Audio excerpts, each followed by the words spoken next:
In 1984, I came to Australia with the dream of playing football. And 264 games later, I retired. But I'll be forever grateful to football and the Melbourne Football Club in particular for everything they've done for me. Stein superbly done. 30 metres out, snaps and kicks it. Twice the Brownlow favourite. 12 months ago, I was diagnosed with cancer.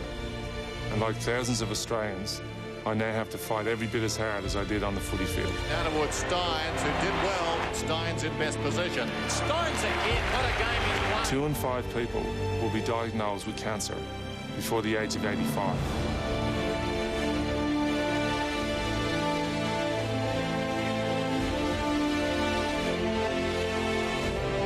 And this year, 14,000 Australians will be diagnosed with breast cancer. Tonight, as well as the big game between the Bulldogs and the Mighty D's, the Pink Lady is back at the home of football. Please, give your support to the field of women and to the fight against breast cancer. Thank you.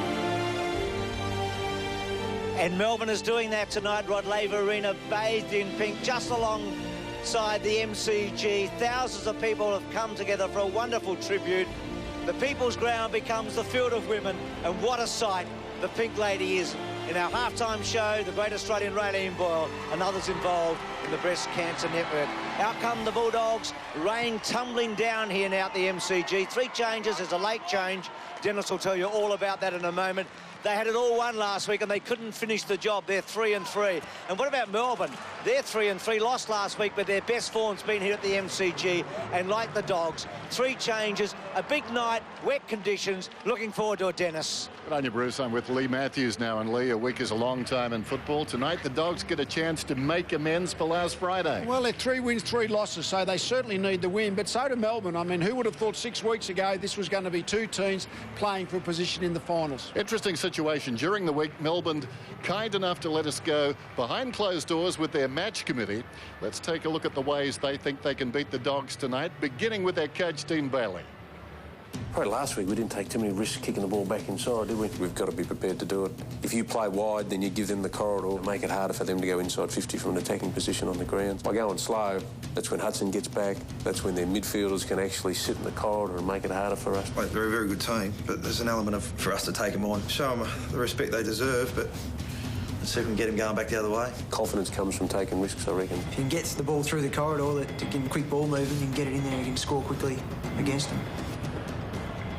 Now, it's not exactly candid camera, but it's good stuff, is it not? Well, absolutely. What they probably didn't know at the time, it's going to be a wet night. Yeah. So actually, overhandling the ball's not going to work. So forward footy is probably going to work. And Paul Johnson, number 11, he's actually a second ruckman who's been brought into the side. Right at the moment, I reckon if they'd known these conditions, they might have gone without another tall. Now, James McDonald, one would assume he's suited by these conditions, Lee. Well, he leads them in their inside work, their tackling pressure. Early in the year, the first month of the year, their tackling pressure was magnificent. Dropped off a little bit last week against the Kangaroos, I thought, and they really weren't good enough to win offensively. But McDonald is their primary tackler.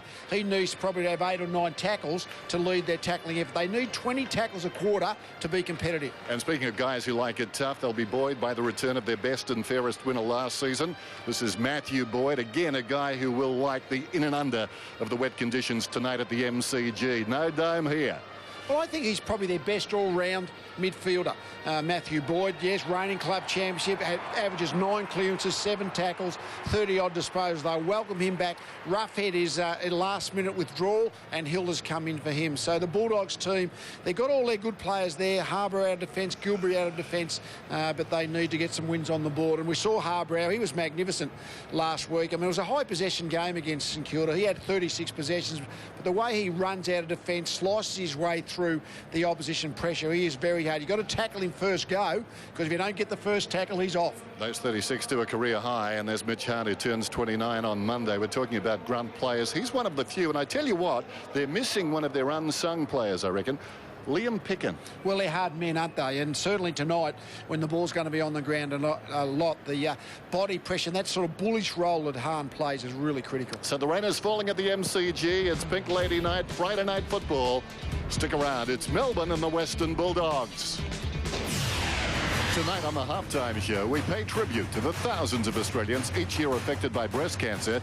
And stick around after the siren as we explain the exciting new look NAB Cup format. And it's your call, Daniel. Tails is called. Ready? Yeah, off you go. It's a head. It's a head, no worries. Thanks a lot, Carol. Well, you might notice it's raining, and you might have noticed that Tom Harley wasn't about during the opener. Tom, what's your excuse? Did you bring a note?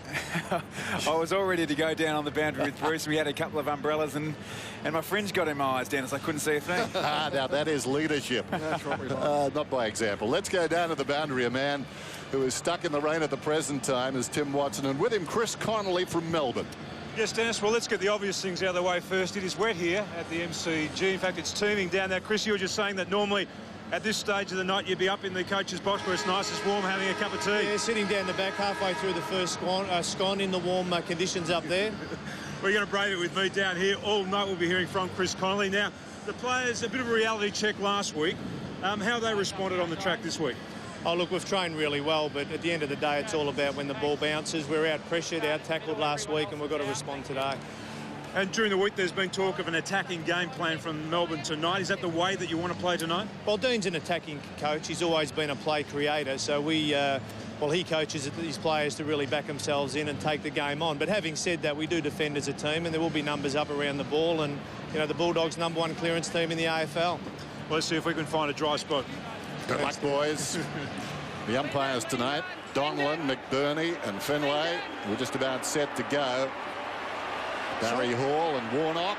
So much is about adapting to the conditions, isn't it, tonight? I mean, the players aren't expecting a wet, slippery ball. It's not a night where you want to be having 200 handballs. You just want to be